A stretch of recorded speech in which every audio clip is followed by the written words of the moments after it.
नमस्कार, बहुत स्वागत आप सभी का। मैं हूं आपके साथ चेतन पाठक और आप देख रहे हैं एनएमएफ न्यूज। मेरे साथ मौजूद हैं शिक्षाविद, लेखक और विदेश मामलों के जानकार निपुण जी। और बात पड़ोसी मुल्क बांग्लादेश को लेकर, जहां अब मोहम्मद यूनुस की जो सरकार है, जो कट्टरपंथी सरकार है, उसकी नाक में भी दम होने लगा है और जल्द ही मोहम्मद यूनुस जो है वो देश छोड़कर भागने वाले हैं। अब ये कहीं ना कहीं साफ होता हुआ नजर आ रहा है और उन्हीं की सेना ने उन्हें झटका दे दिया है। जो सेना कहीं ना कहीं यह कहा जा रहा था कि शेख हसीना सरकार का तख्ता पलट करने में मदद करती हुई नजर आ रही थी, अब वही मोहम्मद यूनुस के नाक में दम करे हुए है।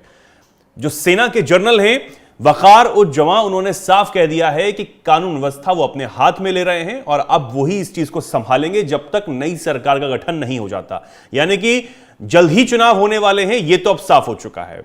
निपुण जी मेरे साथ हैं। निपुण जी, क्या कहेंगे आप इस पर? बांग्लादेश के हालात जो है वो जल्द सुधरने वाले हैं?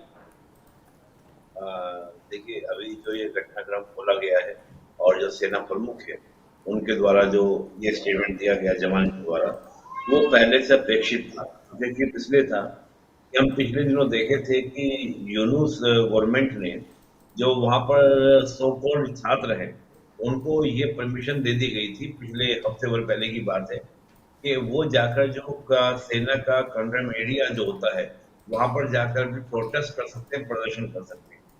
तो अगर जिस प्रकार से हमने पूरे बांग्लादेश के अंदर प्रदर्शन देखे थे, प्रोटेस्ट देखे थे, अब वैसे ही प्रदर्शन आपको जो कंटेंट एरिया होता है यानी फोर्स का, आर्मी का, मिलिट्री, आपका एयरफोर्स का, नेवी का, वहां भी अगर आपको देखने को मिलते तो इससे क्या होता है कि बांग्लादेश में और बड़ा क्या होता है, क्योस यानी कि अराजकता की स्थिति होती। और है क्या कि अगर आप बांग्लादेश की थोड़ा समय देखें, सेना की भी जो हालत है, वहां सेना के अंदर भी आपके दो अलायंस हैं, दो गुट हैं। और ये पहले से रहा है। पहले से क्या रहा है आपको देखने को मिलेगा कि सेना के अंदर भी दो गुट आपको देखने को मिलेंगे। एक वो गुट जो बंगाली नेशनलिज्म को एक्सेप्ट करता हुआ दिखाई देगा और एक वो गुट जो आपका इस्लामिक नेशनलिज्म को आपको दिखाई देगा। वहां पे आप देखें जो बांग्लादेश की सेना में जो वकार उज जमान है, वो तो आपका अवामी लीग को सपोर्ट करते हुए, आपको याद होगा पिछले दिनों उनका एक इंटरव्यू भी आया था जिसमें उन्होंने कहा था कि हमको भारत के साथ में अच्छे संबंध लेके चलने हैं, जिसके बाद उनके बांग्लादेश के अंदर आलोचना भी हुई थी।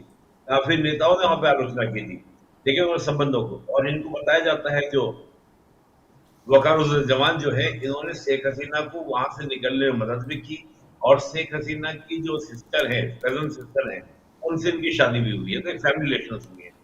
लेकिन वही इनके जो जूनियर हैं मोहम्मद फजल रहमान, वो क्या है, लेफ्टिनेंट जनरल है, वो पसंदीदा है किसके, जो वहां पर इंटरिम गवर्नमेंट रिप्रेजेंटेंट है, उनके पसंदीदा है।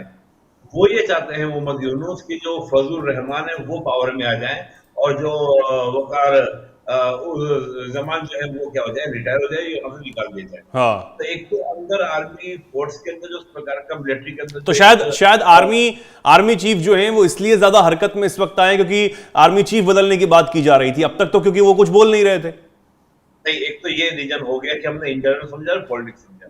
दूसरा क्या है कि जब आप देखें, जब बांग्लादेश के अंदर पूरे प्रदर्शन हुए तो पुलिस को अच्छा खासा टारगेट किया गया था। और देखिए, लॉ एंड ऑर्डर मेंटेन करने की जो प्राइमरी रेस्पॉन्सिबिलिटी होती है पुलिस की होती है, और पुलिस को टारगेट किया गया। आपको याद होगा चेतन जी, हमने कुछ समय पहले एक वीडियो भी हम लोगों ने बनाया था, आपने डिस्कशन किया था कि शेख हसीना ने भारत से रहकर वहां के जो पुलिस वाले लोग हैं उनकी फैमिली को एड्रेस किया था, कहा था कि मैं रिवेंज लूंगी जिन्होंने हमारे कर्मियों को मारा है। तो आप सोचिए कि अगर पुलिस कर्मियों को हमें मारा जाता है, इसका मतलब वहां की जनता का जो फेथ है वो पुलिस पे नहीं रह गया है। बिल्कुल। अब रहा साहब कौन था, आपका मिलिट्री थी। तो मिलिट्री को तो ऑटोमेटिकली आगे आना होगा, पहली बात। और कल आप देखिए जो बांग्लादेश के एयरफोर्स स्टेशन पे जिस प्रकार का हमला हुआ, और उस हमले की आपने तस्वीरें देखी होंगी, वो तस्वीरें कैसी आई, मुझे तो लगा ही नहीं कि वो एयरफोर्स स्टेशन, पहले तो बात ये, मुझे तो ऐसा लगा कोई गाँव में कहीं ऐसा नहीं होता है झोपड़े झापड़े से लगा के वो बैठे हो, वहां प्रोटेस्ट हो रहा है। मैं देखा 2-3 एसबीआई की जो एयरफोर्स का जवान है वो राइफल को लोड करना चाहे, उससे वो राइफल भी लोड नहीं हो रही है। तो जब इस प्रकार की तस्वीरों हमें फायरिंग करनी पड़ जाती है एयरफोर्स के सोल्जर को, जो जिस प्रकार का हम पे पब्लिक ने अटैक किया, कोस बाजार की मैं बात कर रहा हूँ, तो उस अटैक के बाद क्या होगा अगर आर्मी भी सुरक्षित नहीं होगी। ये वैसी स्थिति है जैसे पाकिस्तान के कंट्रोल एरिया में जाकर जो इमरान खान के सपोर्टर्स थे उन्होंने जा उन्होंने तोड़फोड़ की थी।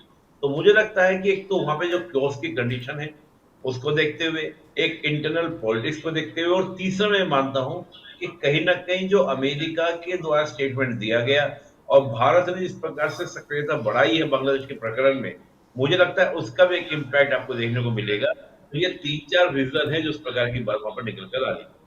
लेकिन सबसे बड़ी बात निपुण जी ये है कि बांग्लादेश की जो स्थिति इस वक्त है उस पर हम ये भी कहें कि पिछले दिनों जिस तरीके से बार बार बांग्लादेश की तरफ से बयानबाजियां हो रही थी, अभी भी हो रही हैं, और जयशंकर ने लताड़ लगाई। अभी हाल ही में एक प्रोग्राम में उन्होंने कहा कि रोज सुबह उठकर ये तमाशा जो बांग्लादेश की तरफ से शुरू होता है उस पर जल्दी लगाम लगनी चाहिए। तो उसके बाद से और ज्यादा चीजें बदलती हुई इस वक्त नजर आ रही है। अब हालांकि ट्रंप आ चुके हैं और हम बार बार यह मान रहे थे कि ट्रंप के आने के बाद बहुत कुछ बदलाव होगा। ट्रंप जब पीएम मोदी से मुलाकात करते हैं तब भी उन्होंने साफ तौर पर एक तरीके से फ्री हैंड दे दिया भारत को कि भारत अपने तरीके से बांग्लादेश की स्थिति को हैंडल करे। तो उसके बाद से क्या ज्यादा बदलाव आ रहे हैं, इसको कहा जा सकता ठीक ये ठीक है? देखिए, अमेरिका का ये कहना कि इंडो पैसिफिक रीजन में जो कुछ देखेगा वो भारत देखेगा, हाँ, इसका मतलब इंडिया इज द बॉस। जो ऑस्ट्रेलिया के पीएम ने कभी कहा था कि पीएम बिल्कुल। Modi is the boss, PM Modi को वो भारत को बॉस बोल रहे थे। तो ये बात निश्चित है कि भारत को एक फ्री हैंड दिया गया है कि भाई, और उन्होंने दिया, automatically we are in strong position, हम एक स्ट्रॉन्ग पोजीशन में है।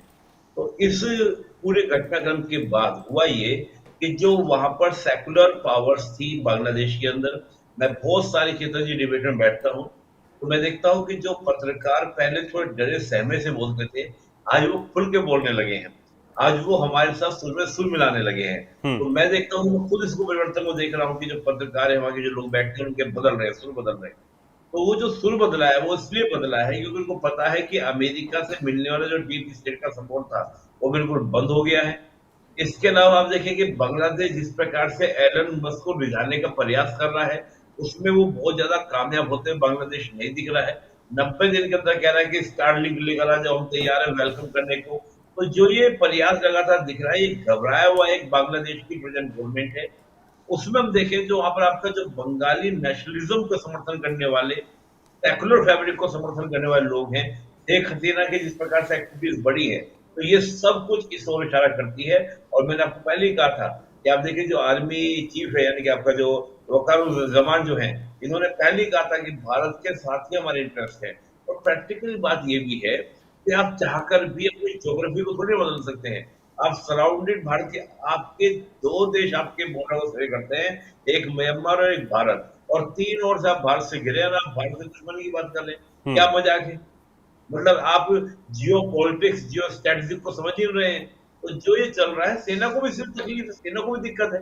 तो मैं मानता हूँ कि ये जो स्थिति हो रही है वो उसी के बाद घटनाक्रम तेजी से बढ़ा है। और कहीं ना कहीं देखिए, होता क्या है कि जो बाहरी सपोर्ट है वो कमजोर हो जाए, वो वीक हो जाए। तो कहें अगर अगर अगर हम ये कहें कि इस वक्त तिकड़ी जो है वो काम कर रही है, भारत का रोल जो है वो उस पर अलग अलग प्रतिक्रियाएं हैं, लोग देते रहते हैं, लेकिन इस वक्त खासतौर पर बीएनपी की जो नेता हैं, जो इन दिनों बांग्लादेश में नहीं हैं, खालिदा जिया, इधर अवामी लीग की जो नेता हैं जो इन दिनों भारत में शरण ली हुई हैं, शेख हसीना, और अब इधर सेना की तरफ से भी मोर्चा खोल दिया गया है ऐसे कट्टरपंथी और मोहम्मद यूनुस के खिलाफ।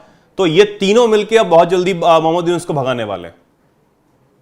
देखिए, मैं जमात इस्लामी का तो नहीं कहूंगा, लेकिन तो हमें 3-4 ग्रुप इस समय आप मान के चलिए। एक ग्रुप आपने कहा अवामी लीग, बीएनपी दूसरा, तीसरा जमात, और चौथा जो है जो नया नया बन रहा है वहां पर, जो प्रेजेंट गवर्नमेंट बनी हुई है उसको सपोर्ट करने वाली जो एनजीओ हैं, जिन्होंने पूरा आंदोलन चलाया था, वो एक नई पार्टी बनाने की बात कर रहे हैं। अब यहाँ पर जो बीएनपी का स्टेटमेंट है, जो खालिदा जिया का स्टेटमेंट है, वो कई हद तक डेमोक्रेसी के सपोर्ट में आया है। उनका कहना यह है कि अवामी लीग को चुनावी रैली ना करने देना, शेख हसीना के ऊपर मुकदमेबाजी करना, ये कहीं ना कहीं लोकतंत्र की हत्या करना जैसा है।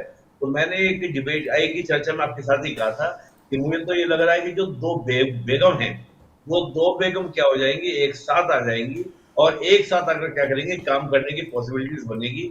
और जमात को लेकर कह दे कि जमात का जो तरीका है, बीएनपी को मैं बोलता हूँ नेशनलिस्ट, बल्कि अल्ट्रा नेशनलिस्ट, और अवामी लीग को हम देखेंगे तो नेशनलिस्ट है और साथ में सेकुलर है, भारत की पोषण को समझते हुए काम करती है। बिल्कुल। जमात इस्लामी जो है वो रेडिकल पार्टी है, तो रेडिकल के साथ अवामी लीग का जाना मुझे पॉसिबल नहीं लगता।